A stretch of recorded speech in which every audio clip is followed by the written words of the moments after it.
आज एक new chapter quadratic equation को लेकर हम आपके बीच आए हैं। तो बहुत सारी बातें क्वाड्रेटिक इक्वेशंस के बारे में होंगी आपके साथ, जो कि क्लास 10 स्टैंडर्ड 10th का एक चैप्टर है, बहुत ही मेजर चैप्टर है क्वाड्रेटिक इक्वेशंस। तो स्टार्ट करते हैं कि क्वाड्रेटिक इक्वेशंस होते क्या है। क्वाड्रेटिक इक्वेशंस जानने से पहले हमें पॉलिनोमियल्स के बारे में जानना जरूरी होता है, क्योंकि बिना पॉलिनोमियल्स के बारे में जानकारी हुए अगर हम क्वाड्रेटिक इक्वेशन का चैप्टर बनाने लगे तो फिर हमें बहुत सारे प्रॉब्लम्स क्रिएट होंगे। तो आपने 9th में या 8th में पॉलिनोमियल्स के बारे में बेसिक जानकारी जरूर मिली होगी आपको। पॉलिनोमियल्स होते हैं बहुत, जिसमें पहले हो गए linear polynomials, quadratic polynomials, cubic polynomials. ठीक है, तो हम पहले लीनियर पॉलिनोमियल्स के बारे में देख लेते हैं। लीनियर पॉलिनोमियल्स का फॉर्मेट होता है ax प्लस p। ओके, ये हो गए लीनियर पॉलिनोमियल्स। और क्वाड्रेटिक पॉलिनोमियल्स होते हैं ax square plus bx plus c। and cubic polynomials means ax cube plus bx square plus cx plus d। means जैसे जैसे पॉलिनोमियल्स में हम आगे बढ़ते जा रहे हैं, linear to quadratic, quadratic to cubic, तो उसमें x का maximum value, maximum power, not value, maximum power increase कर रहा है। यहाँ पे देखिए x का मैक्सिमम पावर क्या है, 1 है।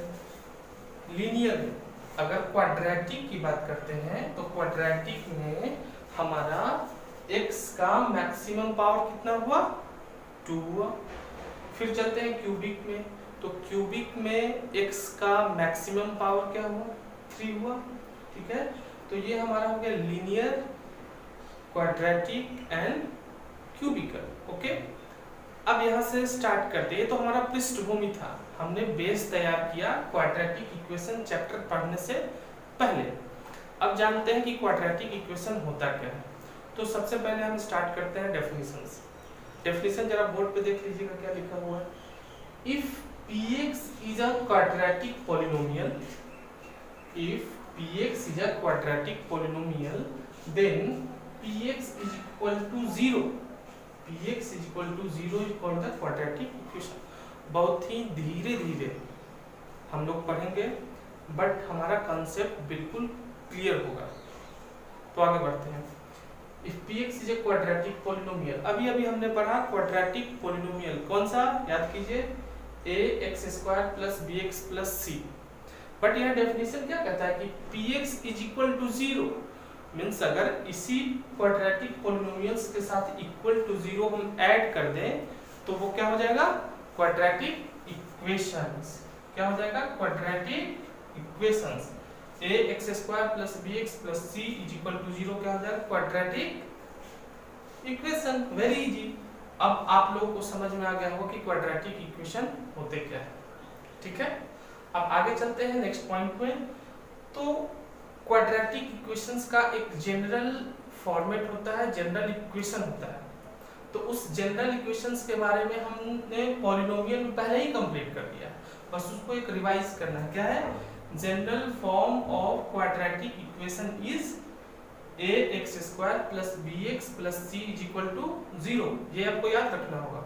General form of quadratic equation is ax square plus bx plus c is equal to 0, जहाँ पे a, b और c क्या है, रियल नंबर्स है। ठीक है, कांस्टेंट नंबर्स है, कोई नंबर्स हो सकता है। ठीक है, वो पॉइंट पे भी हो सकता है। ठीक, वो हो गया हमारा quadratic equations where a, b, c are real numbers, but a not equal to 0। यहाँ पे a का वैल्यू कभी भी 0 नहीं होगा। हम आगे बहुत सारे क्वेश्चंस इसमें करेंगे कि क्वाड्रेटिक इक्वेशंस को पहचानने के लिए कि कौन सा इक्वेशन क्वाड्रेटिक हो सकता है, कौन सा इक्वेशन क्वाड्रेटिक नहीं हो सकता है। तो उसे पहचानने के लिए हम क्या करेंगे, पहले हम बहुत सारे क्वेश्चंस को हम सोल्व करेंगे आगे नेक्स्ट स्लाइड में। तो ये हमारा क्या हो गया, general format ax square plus bx plus c is equal to 0। Okay.